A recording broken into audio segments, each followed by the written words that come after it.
الحمد لله وكفى والصلاة والسلام على سيد الرسل وخاتم الأنبياء أما بعد فأعوذ بالله من الشيطان الرجيم بسم الله الرحمن الرحيم ولا تباشروهن وأنتم عاكفون في المساجد، اور تم اپنی بیویوں سے اس حال میں مباشرت نہ کرو جو تم اعتکاف کیے ہوئے مسجدوں میں ٹھہرے ہوئے ہو۔ آمنت باللہ و بآیاتی۔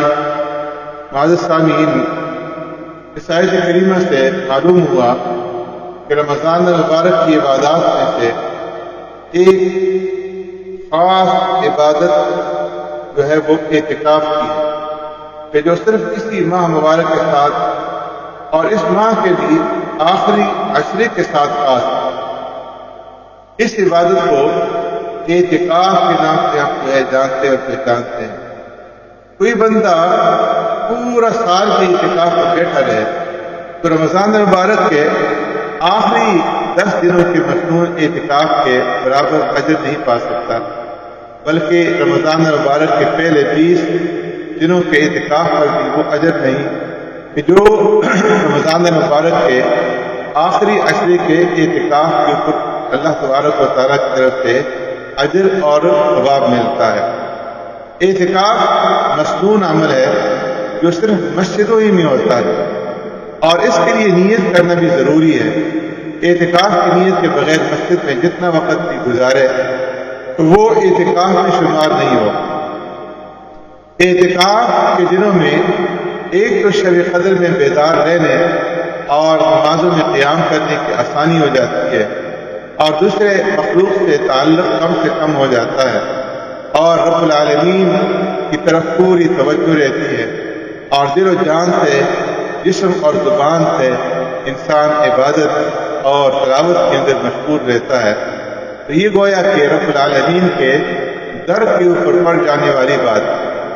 معزز سامعین، ام المؤمنین سیدہ طاہرہ عائشہ صدیقہ رضی اللہ تعالیٰ عنہ فرماتی ہیں کہ پیارے پیغمبر صلی اللہ علیہ وسلم رمضان کے آخری عشرے کا اعتکاف فرمایا کرتے تھے، یہاں تک کہ اللہ تبارک و تعالیٰ نے آپ کو وفات دے دی، آپ دنیا سے پردہ فرما گئے، تشریف لے گئے، اور پھر آپ صلی اللہ علیہ وسلم کی وفات کے بعد آپ کی ازواج مطہرات باقاعدگی کے ساتھ اعتکاف فرماتی رہیں۔ حضرت ابو ہریرہ رضی اللہ تعالیٰ سے مروی ہے کہ پیارے پیغمبر صلی اللہ علیہ وسلم ہر سال رمضان المبارک میں 10 دن اعتکاف فرماتے تھے، اور جس سال آپ صلی اللہ علیہ وسلم کا وصال مبارک ہوا اس سال آپ صلی اللہ علیہ وسلم نے 20 دنوں کا اعتکاف کیا۔ ایک روایت سے معلوم ہوتا ہے کہ پیارے پیغمبر صلی اللہ علیہ وسلم نے ارشاد فرمایا کہ جو شخص اللہ کی رضا کے لیے ایک دن کا اعتکاف کرتا ہے، اللہ تبارک و تعالیٰ اس کے اور جہنم کے درمیان 3 خندقوں کو آڑ بنا دیں گے، اور ایک خندق کی مسافت آسمان اور زمین کے درمیانی مسافت سے بھی زیادہ چوڑی ہے۔ معزز سامعین، آج کے درس کی مصنون دعا میں سے یہ ہے کہ جب انسان قبرستان کے اندر جائے تو کیا دعا پڑھے۔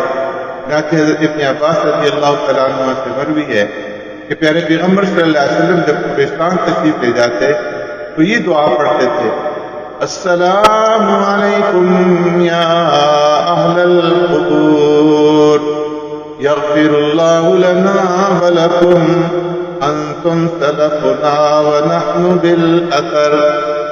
السلام علیکم یا اہل القبور، اے قبروں والوں تم پر اللہ رب العزت کی سلامتی ہو۔ یغفر اللہ لنا ولکم، اللہ تبارک و تعالی ہماری اور تمہاری مغفرت فرمائے۔ انتم سلفنا ونحن بالاثر، تم ہم سے پہلے ہو، ہم تمہارے بعد ہیں، یعنی تمہارے بعد ہم بھی تم سے آ کر ملنے والے ہیں۔ معزز سامعین، آج کے درس کے مسائل کے سلسلے میں عرض یہ ہے کہ اعتکاف نیت کر کے اللہ تبارک و تعالیٰ کی رضا اور اس کا قرب حاصل کرنے کی نیت سے مسجد میں ٹھہرنے کو جو ہے وہ اعتکاف کہتے ہیں۔ اور اعتکاف کی پھر 3 قسمیں ہیں. ایک اعتکاف واجب ہے، دوسرا سنت اور تیسرا نفل. واجب اعتکاف وہ ہوتا ہے کہ کوئی شخص منت یا نظر مان کر اپنے اوپر اعتکاف لازم کر لے. مثلا کوئی شخص یہ کہے کہ اگر میرا فلاں کام ہو گیا تو اتنے دنوں کا میں اعتکاف کروں گا، یا کسی کام پر موقوف کیے بغیر یوں ہی کہہ دے کہ میں نے اتنے دنوں کا اعتکاف اپنے اوپر لازم کر دیا ہے، تو یہ اعتکاف جو ہے واجب ہو جاتا ہے. اور اس کا حکم یہ ہے کہ جتنے دنوں کے اعتکاف کرنے کی نیت کی ہے اتنے دن اعتکاف میں بیٹھنا ضروری ہو جاتا ہے. سنت اعتکاف وہ ہوتا ہے کہ جو رمضان المبارک کے آخری عشرے میں کیا جاتا ہے. پیارے پیغمبر صلی اللہ علیہ وسلم کی عادت مبارکہ مستقل ان ایام کے اندر اعتکاف فرمانے کی تھی. اور نفل اعتکاف وہ ہوتا ہے کہ اس کے لیے نہ کوئی وقت متعین ہے اور نہ دنوں کی تعداد. جتنے دنوں کا اعتکاف کرنے کو جی چاہے انسان اعتکاف کر لے، حتیٰ کہ اگر کوئی شخص تمام عمر کے نفلی اعتکاف کی نیت کر لے تب بھی جائز ہے.